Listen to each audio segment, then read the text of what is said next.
beriman, beragama semua toh. Saya beriman sama Tuhan, sungguh-sungguh beriman. Makanya saya nggak pernah takut kehilangan jabatan saya itu. Bahkan nyawa saya nggak pernah takut. Karena saya tahu kemana saya akan pergi kalau saya mati. Itu nama iman. Bukan cuma ngomong doang iman. Masih ngomong iman.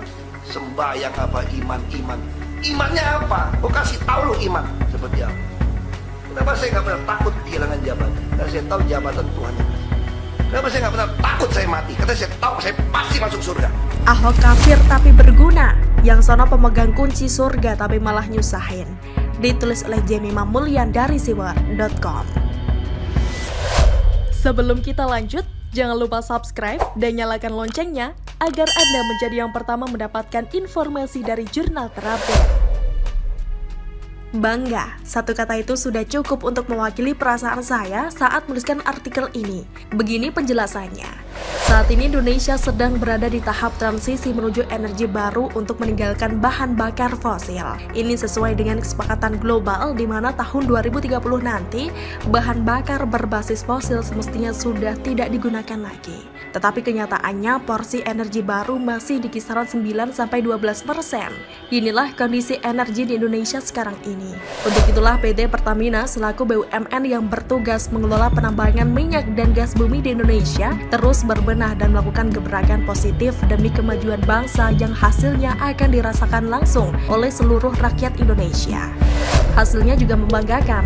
Dalam rapat dengar pendapat atau RDP di hadapan anggota DPR Komisi 6 yang diadakan pada Selasa 25 Februari 2020, PT Pertamina Persero yang diwakili oleh Dirut PT Pertamina Persero Nike Widiawati memaparkan beberapa pencapaian membanggakan. Mulai dari proyek gasifikasi dengan memanfaatkan kekayaan batu bara Indonesia, tidak lagi impor solar sejak Maret 2019, berhenti impor aftur mulai April 2019 karena sudah bisa memproduksi sendiri dengan pemanfaatan crude domestik serta rencana produksi biodiesel B100 di Kilang Cilacap pada pertengahan tahun depan sebagai jawaban atas penolakan sawit yang dilakukan Eropa beberapa waktu yang lalu. Sebab melalui uji coba produksi biodiesel B100 ini akan membutuhkan input minyak sawit sebesar 6.000 barrel per hari. Ini sekaligus membuktikan bahwa minyak sawit mentah atau CPO alias crude palm oil Indonesia berkualitas bagus dan bisa digunakan untuk B100. Keren sekali kan? Tak cukup hanya itu, penempatan Erick Thohir BA, MBA sebagai Menteri BUMN ke-9 Kabinet Indonesia Maju Presiden Jokowi serta pengangkatan Ahok sebagai Komisaris Utama PT Pertamina Persero sudah membuat kita tersenyum bahagia membayangkan para mafia migas dan cecunguknya kelonjotan meregang nyawa. Hasilnya memang cetar membahana. Tak menunggu lama, Erick Thohir langsung menggebrak dengan membenahi internal Kementerian BUMN, merombak direksi dan komisaris di sejumlah BUMN dengan sasaran pertamanya adalah PT Pertamina Persero, membongkar penyelundupan Harley, pengupayaan penyelamatan Jiwasraya, melarang bagi-bagi souvenir, efisiensi perjalanan dinas hingga memperketat perizinan pembentukan anak, cucu hingga cicit BUMN. Pembahasan di artikel ini akan saya titik beratkan untuk Ahok yang tidak dapat dipungkiri sudah dipaksa menerima stempel si Cina kafir penista agama di negaranya sendiri, negara yang dicintai Ahok dengan segenap jiwa raganya. Tapi tak masalah, toh Ahok juga sudah ikhlas dengan itu semua. Yang jelas Ahok takkan pernah bisa berhenti mencintai NKRI sebagaimana perkataan yang diucapkan sendiri oleh Ahok. Bagi saya, kalau ada kesempatan bantu negara, pasti siap dan bersedia. Kata Ahok menanggapi ajakan Erick Thohir agar mau bergabung di BUMN. Bagi saya, sikap Ahok ini sangat luar biasa. Setelah disia-siakan sedemikian rupa, Ahok tak mau pindah ke luar negeri demi ketenangan dan kesenangan hidupnya. Ahok tetap berdiri tegak menjaga tanah airnya. Dengan jabatan barunya sebagai Komisaris Utama PT Pertamina Persero, Ahok langsung membuat banyak gebrakan baru dengan mengawal internal Pertamina, membuat saluran pengaduan, sampai membuat transparansi semua pengadaan yang dilakukan oleh BUMN migas terbesar Republik Indonesia ini agar bisa diakses oleh publik secara terbuka. Ahok sendiri yang mengumumkan hal tersebut di akun Twitternya pada Rabu 12 Februari 2020. Mulai hari ini, akses informasi operasional PT Pertamina Persero terkait pengadaan crude, LPG dan BBM termasuk status kapal charter sudah dapat diakses melalui website resmi Perseroan. Keren pakai banget kan jadinya?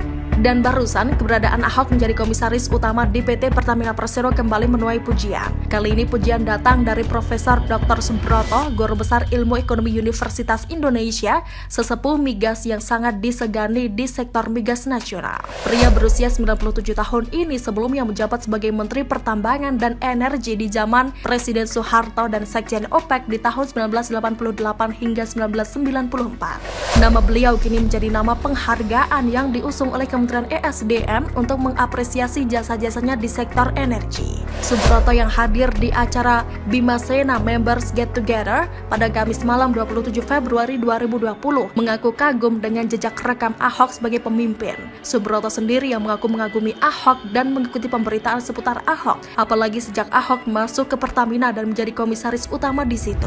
Pengalamannya jadi gubernur waktu itu, dia punya kriteria pemimpin yang bagus. Saya rasa bagus dia masuk Pertamina, kata Subroto yang mengaku ingin sekali bertemu dengan Ahok. Jika Subroto yang sangat kompeten di dunia migas saja bisa kagum dan angkat topi seperti ini pada Ahok, lalu siapa mereka yang berani-beraninya mengkritik Ahok dengan cara yang tidak pada tempatnya? Silakan tarik sendiri benang merahnya. Jawabannya gampang ditebak kok.